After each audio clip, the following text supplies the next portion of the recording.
Hello friends, welcome to Sneha's cooking diary. இன்றைக்கி நம்ம என்ன பார்க்க போகிறோம் ஸ்னேஹாஸ் குக்கிங் டைரியிலனா நம்ம லெமன் பெப்பர் சிக்கன் தான் பார்க்க போகிறோம். அதுக்கு 1 kg அளவு நான் சிக்கன் எடுத்திருக்கேன். நல்லா உப்பு மஞ்சள் தூள் போட்டு வாஷ் பண்ணிவிட்டு நம்ம சிக்கன்னு தண்ணி எல்லாம் ட்ரை ஆகிட்டு இருக்கணும். அந்த அளவுக்கு தண்ணி ட்ரெயின் ஆன பிறகு எடுத்து அதை மேரினேட் பண்ணிக்கலாம். ஃபஸ்ட்டு 1 கப் அளவு கர்டு ஊற்றிக்கலாம். 1 கப் அளவு கர்டு ஊற்றிட்டு திக்கான தயிர் ஊற்றிக்கிங்க. 2 லெமன் ஜூஸ் அளவு ஊற்றிக்கலாம்.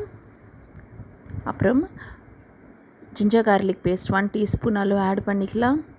அப்புறம் இந்த பெப்பர் பவுடர் நம்ம ஃப்ரெஷ்ஷாக தட்டி வச்சோம் இல்லைங்களா, அந்த பெப்பர் பவுடர் 1 டீஸ்பூன் அளவு ஆட் பண்ணிக்கலாம். இது மாதிரி ஃப்ரெஷ்ஷாக போடும்போது நான் மறுபடியும் சொல்ல ரொம்ப டேஸ்ட்டாக இருக்கும். அதுவும் 1 டீஸ்பூன் அளவு கரம் மசாலா ஆட் பண்ணிக்கலாம். 1 kg சிக்கன் தேவையான அளவு உப்பு போட்டு நல்லா மேரினேட் பண்ணிக்கலாம். நல்லா மேரினேட் பண்ணி ஒரு 1 ஹவருக்கு நம்ம க்ளோஸ் பண்ணி வைக்க போகிறோம். நீங்கள் 1 டே பிஃபோர் கூட இந்த மாதிரி மேரினேட் பண்ணி வச்சுட்டு நெக்ஸ்ட் டே கூட செய்யலாம். அது இன்னுமே மேரினேட் நல்லா ஆயிடுச்சுன்னா டேஸ்ட்டு ரொம்பவே நல்லாயிருக்கும். ஓகே, இது நம்ம க்ளோஸ் பண்ணி வைக்கலாம். 1 ஹவருக்கு அப்புறமா ஒரு கடாய் வச்சுக்கிங்க, ஆயில் ஊற்றிக்கிங்க. இந்த ஆயிலில் நம்ம ஸ்பைசஸ் போட்டுக்கலாம். அதாவது சீரகம் 1 டீஸ்பூன், சோம்பு 1 டீஸ்பூன், பட்டை கிராம்பு ஒரு பிரிஞ்சி இலை போட்டு நம்ம ஃப்ரை பண்ணிக்கலாம்.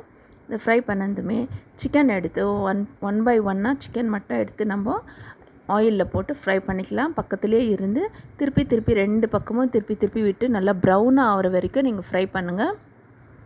ஃப்ரை பண்ணி எடுத்துகிட்ட பிறகு அதில் தண்ணி இருக்கக்கூடாது, அந்த அளவுக்கு நீங்கள் ஃப்ரை பண்ணுங்க. அப்புறமா இந்த கர்ட் மிக்ஸ்சர் எடுத்து ஊற்றிக்கலாம். கர்ட் மிக்ஸ்சரை ஆட் பண்ணிவிட்டு க்ளோஸ் பண்ணி வைங்க. அதுக்குள்ளேயோ நம்ம ஒரு கார்ன்ஃப்ளவர் ஸ்லரி ரெடி பண்ணிக்கலாம். 1 டீஸ்பூன் அளவு கார்ன்ஃப்ளவர், 3 டீஸ்பூன் அளவு தண்ணி ஊற்றி லம்ஸ் இல்லாமல் மிக்ஸ் பண்ணிக்கின்னு இதை சிக்கனில் ஆட் பண்ணிக்கலாம். இது எதுக்காக ஆட் பண்ணுறேன்னா சிக்கனில் ஒரு திக்னஸ் வர்றதுக்காக தான். ஓகே, இதை ஆட் பண்ணிவிட்டு நம்ம ஒரு 10 to 15 மினிட்ஸ் க்ளோஸ் பண்ணி வைக்கணும். க்ளோஸ் பண்ணிவிட்டு க்ரீன் சில்லி ஸ்லிட் பண்ணி போட்டு அப்புறமா க்ளோஸ் பண்ணுங்கள். நான் ஒரு 4 க்ரீன் சில்லி ஸ்லிட் பண்ணி போட்டிருக்கேன் ஃப்ளேவருக்காக.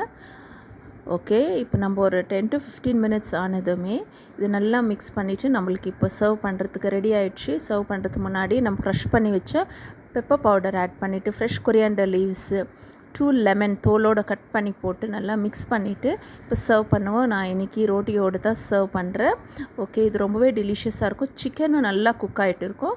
ஹார்ட்லி இது ஒரு 20 to 25 மினிட்ஸ் ஆகுது நம்மளுக்கு ரெடி ஆகிறதுக்கு. தேங்க்ஸ் ஃபார் வாட்சிங். பாய்.